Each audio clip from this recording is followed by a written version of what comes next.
Pelo sinal da Santa Cruz, livrai-nos Deus nosso Senhor dos nossos inimigos, em nome do Pai, e do Filho, e do Espírito Santo. Amém. Podem se assentar. Reverendíssimo Padre Voli, nosso pároco, reverenda irmã, caras filhas de Maria, amados irmãos e irmãs, a parábola de hoje é bem conhecida, é a parábola do bom samaritano, e a todos nós que a lemos, salta aos olhos imediatamente o ensinamento da caridade, a lição de moral de cumprir com aquele que é o o primeiro mandamento da lei de Deus, de amar a Deus sobre todas as coisas e amar ao próximo por amor de Deus. Mas para além desse sentido moral da parábola de hoje, há um sentido espiritual mais profundo, poderíamos dizer até mesmo mais teológico, que os santos padres, que são aqueles primeiros sábios e primeiros escritores da igreja de grande santidade, deixaram para nós uma interpretação mais profunda, que aplica a parábola de hoje à própria pessoa de nosso Senhor. Eles partem do princípio de que o centro do Evangelho é nosso Senhor Jesus Cristo, e tudo aquilo que Ele diz respeito, em primeiro lugar, a si mesmo, a sua própria pessoa. É um ensinamento sobre si mesmo que nosso Senhor nos deixa em cada linha que nós lemos do Santo Evangelho. E assim, a parábola de hoje bem pode ser entendida como uma ilustração daquilo que é a história da nossa salvação realizada por Cristo, de como Ele vem resgatar, restaurar, curar a humanidade ferida pelo pecado. O Evangelho principia dizendo que um homem descia de Jerusalém a Jericó. E logo aqui nas primeiras palavras dessa parábola, nós já temos uma localização geográfica que é muito emblemática e muito eloquente.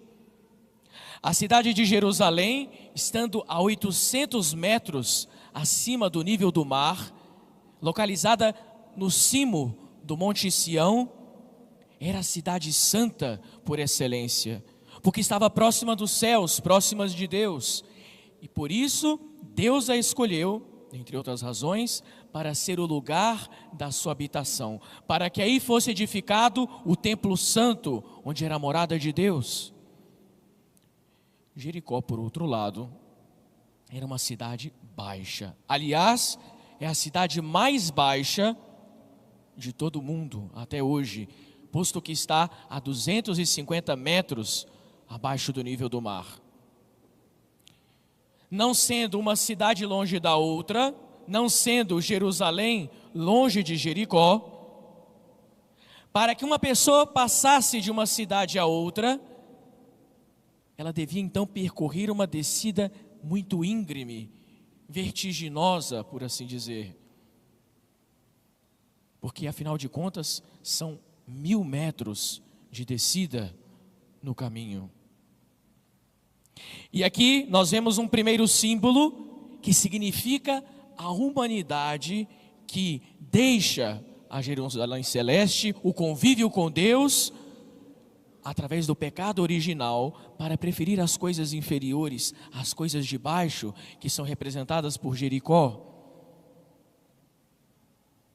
No meio desse caminho, este judeu que faz esse percurso de descida, de declínio, aqui simbolicamente um declínio não só físico, mas também espiritual, ele é surpreendido por ladrões, que no meio do caminho o despojam das suas vestes, o maltratam, o ferem gravemente, o deixando à beira do caminho abandonado à sua morte.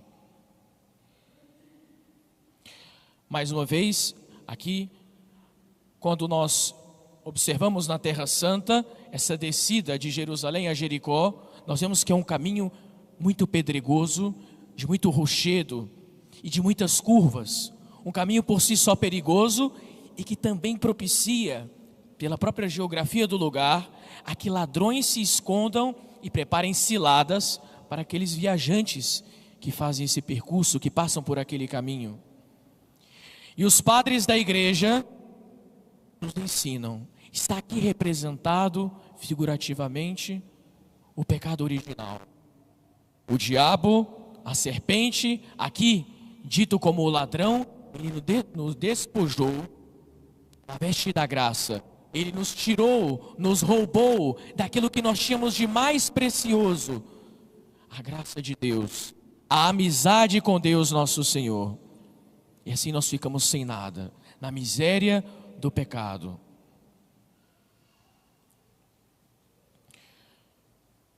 Mas eis que passam pelo caminho duas pessoas, um sacerdote e um levita. Dois ministros do templo de Deus. Dois homens dedicados ao culto a Deus no templo de Jerusalém. E eles passam adiante e não fazem nada por aquele homem, que fica entregue à própria sorte, agonizando, morrendo. Apenas depois um terceiro, um samaritano, é que vai prestar o socorro necessário àquele homem e salvá-lo da morte. É claro que aqui em primeiro lugar, nós temos um símbolo, uma figura, daquilo que os sacrifícios e os rituais do Antigo Testamento não eram capazes de fazer por nós.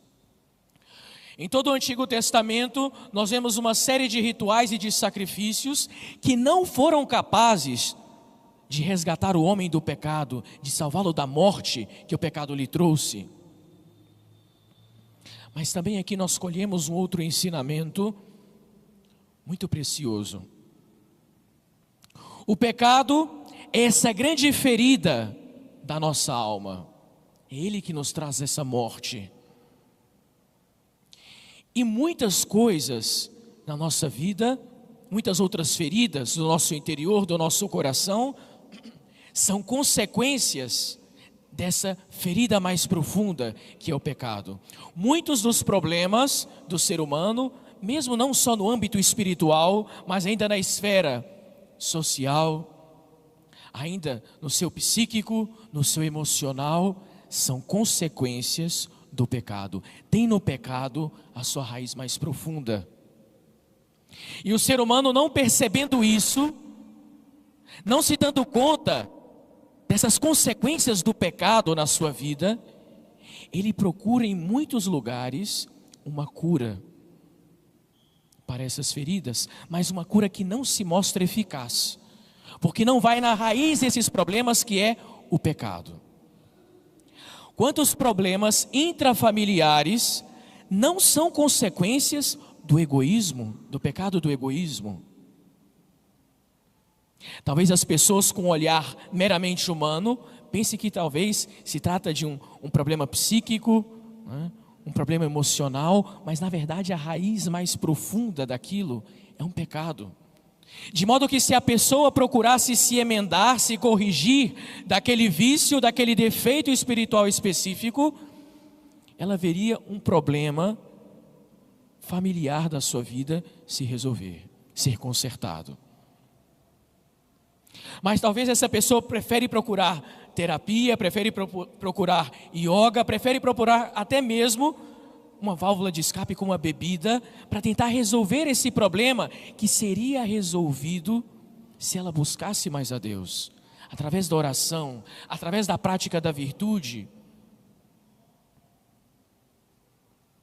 Enfim, as pessoas nos dias de hoje buscam muitas soluções e muitas curas que não são eficazes, porque não tocam a raiz do problema, que é o pecado.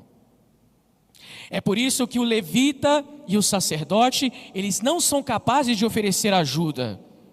Só o bom samaritano da nossa alma, que é nosso Senhor Jesus Cristo, ele pode nos trazer uma solução definitiva, eficaz, para o grande mal que é o pecado, e que tantas feridas nos traz na nossa vida, consequências que nós nem sequer imaginamos.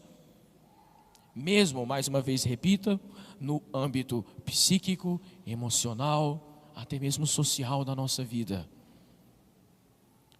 É lógico, nós não podemos separar a alma do psíquico do corpo. O ser humano é um só. Portanto, os problemas que acontecem na alma, não raro, eles encontram um reflexo também no corpo, na psique, na mente. Mas o Evangelho ele não para por aí.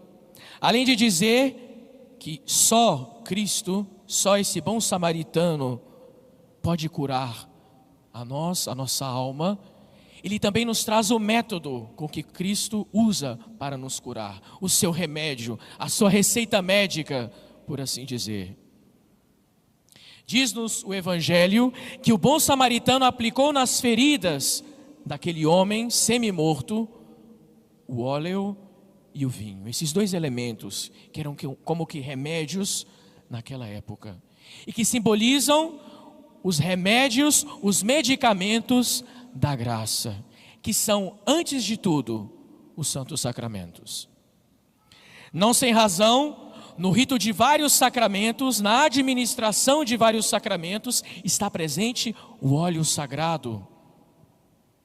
O óleo que nós encontramos no sacramento da unção dos enfermos, que vem nos trazer o alívio do sofrimento, a força para carregar a cruz nos momentos da debilidade do corpo. O óleo sagrado, que também está presente no sacramento da confirmação, para nos robustecer na confissão da nossa fé, no testemunho da vida cristã. O óleo sagrado, que está presente também no dia do nosso batismo, para simbolizar esta cura da ferida do pecado original que nós herdamos lá dos nossos primeiros pais. O óleo sagrado, enfim, que está também no rito da ordenação sacerdotal, que unge, consagra as mãos dos sacerdotes para que tudo aquilo que ele toque se torne santo, seja santificado e assim sirva de instrumento para nos devolver aquela santidade que nós perdemos. Portanto, o óleo que vem curar a nossa alma, que Cristo quer aplicar, os santos sacramentos. Mas o sacramento principal, o sacramento dos sacramentos, a Santíssima Eucaristia, representada aqui pelo vinho, que também é aplicado na ferida daquele homem. O vinho da salvação, que dentro em breve, nessa Santa Missa, nós iremos receber também o sangue de Cristo, presente também na Sagrada Hóstia, na hora da comunhão. Reverendo Padre, caras filhas de Maria, amados irmãos, é preciso que nós reconheçamos Jesus Cristo como o único médico da nossa alma, o único capaz de trazer a cura definitiva, cabal, certa para os nossos males, para as nossas dores, para as nossas feridas. Só Ele é capaz de nos curar, trazer a cura para o nosso interior, para a nossa alma.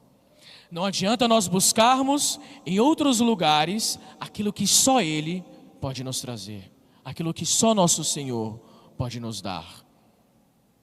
Peçamos a Ele a graça, neste domingo, por intercessão da Virgem Maria, de abrir os nossos olhos, sobretudo para aqueles problemas humanos que nós temos, e ser capazes de olhar além e ver neles aquela raiz de pecado e reconhecer que só Ele pode nos curar e a Ele somente recorrer. Em nome do Pai e do Filho e do Espírito Santo.